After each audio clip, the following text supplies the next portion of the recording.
दोस्तों आगे बढ़ने से पहले चैनल को सब्सक्राइब करके बगल में बेल आइकन को जरूर। उस्मान पटेल है। जैसे मैं डिलीवरी देने उनको पहुंचा तो उन्होंने मेरा नाम पूछा कि तुम्हारा नाम क्या है, तो मैंने बोला बरकत। तो बोले मैं मुस्लिम से डिलीवरी नहीं लूँगा, मैंने पहले ही मना किया था। तो उनके बोलने के बाद मैंने मेरा मोबाइल निकाल के तुरंत रिकॉर्डिंग चालू कर दी उसकी, और वो मोबाइल देख के थोड़ा पीछे हट गए। बोले नहीं आप जाओ, मुझे नहीं लेना है। बोला नहीं सर आप बोलो आप क्या बोल रहे थे।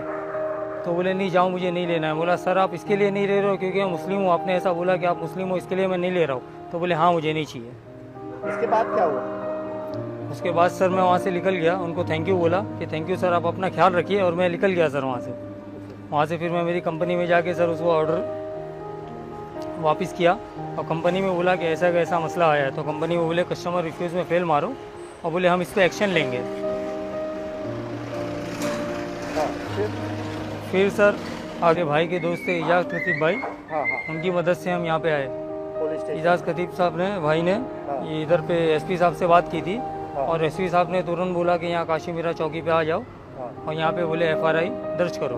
तो मैं एसपी साहब का, काशीमीरा इंस्पेक्टर, सीनियर इंस्पेक्टर साहब का, और काशीमीरा पुलिस स्टेशन का दिल से आभारी हूँ कि ये चीज़ पे एक्शन लिया जाए।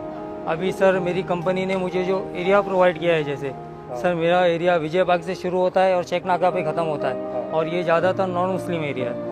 लेकिन सर मैं तकरीबन 1.5 साल से डिलीवरी, 1 साल के ऊपर से डिलीवरी कर रहा हूँ, और सर मेरे को आज तक के कोई कस्टमर ने ऐसा नहीं बोला कि तुम मुस्लिम हो इसके लिए हम तुमसे सामान नहीं लेंगे। सब रिस्पेक्ट देते और रिस्पेक्ट लेते सर।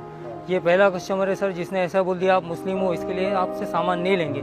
सर ये कोविड-19 की जो पोजीशन चल रही है आज, सर भले से हमको पैसा मिल रहा है लेकिन हम अपनी जान पे खेल के सर कस्टमर को माल पहुंचा रहे, कस्टमर को सामान पहुंचा रहे, ताकि उनके बच्चे भूखे नहीं रहे, उनको आटा पहुँचे, दाल पहुँचे, चावल पहुँचे। सर हमारा ग्रोसरी पहुँचाने का काम है सर, तो हम मेहनत से पूरे दिल से कर रहे हैं सर। इसके लिए सर मुझे बहुत बुरा लगा कि उसने हमारे कास्ट के ऊपर उंगली उठा के कहा कि सर तुम मुस्लिम हो इसके लिए तुमसे सामान नहीं लिया जाएगा।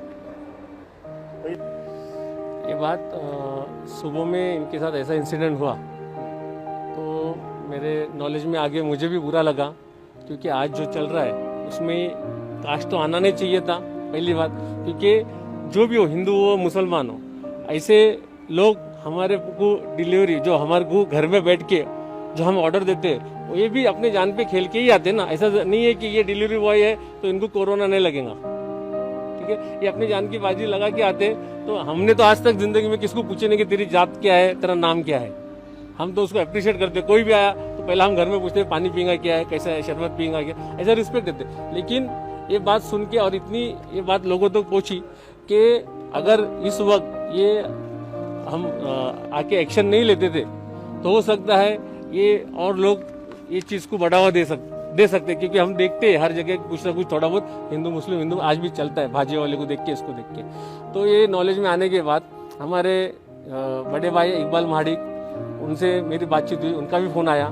फिर एक हर्ष शर्मा बोल के है अपना छोटा भाई है, वो भी इस चीज को फॉलो कर रहा था। ऐसे कुछ लोग और भी लोगों को फॉलो किए। फिर मैंने एडिशनल एसपी साहब से बात किया कि मला साहब ऐसी बात है, ये बहुत गंभीर बात है, आप उसके बारे में सोचो। एडिशनल एसपी साहब ने सामने से मुझे शाम में फ़ोन किया कि वो कौन है, उनको आप ढूंढो और काशीमीरा पुलिस स्टेशन आ जाओ, उसके ऊपर हम एफआईआर लेंगे ऐसे क्लियर कट बोले। और मैंने भी उनको रिक्वेस्ट किया था कि साहब एफआईआर ही लेना, क्योंकि एनसी वगैरह लेके मतलब ऐसे लोगों को सबक सिखाना जरूरी है। और उन्होंने उनका भी बड़ापन है, मैं उनका शुक्रिया अदा करूंगा कि उन्होंने सामने से मुझे 2 बार फोन करके बोले कि आप काशीमीरा आओ। तो मैंने फिर मालूम पड़ा इनके ये बड़े भाई मेरे पहचान के, उनको भी मालूम पड़ा कि मैं इस चीज़ को फॉलो करता। तो उनका फ़ोन आया मुझे उमर भाई का, और हम लोग साथ में फिर यहाँ पर पुलिस स्टेशन 7:30 बजे से आए, लगता है 7 साढ़े 7 बजे से आए। और अभी मेरे ख्याल से कितना बजे, 11, हाँ हम लोग 11, अभी हमारा एफआईआर की कॉपी हमारे हाथ में आई। 295 ये कलम उसको लगा है, जो आईओ साहब का बोलना है 295 ये मतलब 3 साल के ऊपर की सजा है। और जो ज़्यादा मतलब मुझे ऐसा लगता है कि उन्होंने अपनी ड्यूटी अच्छे से, सीनियर साहब ने, आईओ साहब ने अच्छे से ड्यूटी उन्होंने निभाए। और हमने और एक मांग की थी कि उसको अभी के अभी अरेस्ट करो। तो शायद उन्होंने कुछ लोगों को भेजे थे उसका घर का एड्रेस लेके, तो शायद वो रात में मिला नहीं, शायद मालूम पड़ा रहेगा कि उसको मालूम पड़ा या जो भी है, क्योंकि वो वायरल होने से वो भी डर गया रहेगा।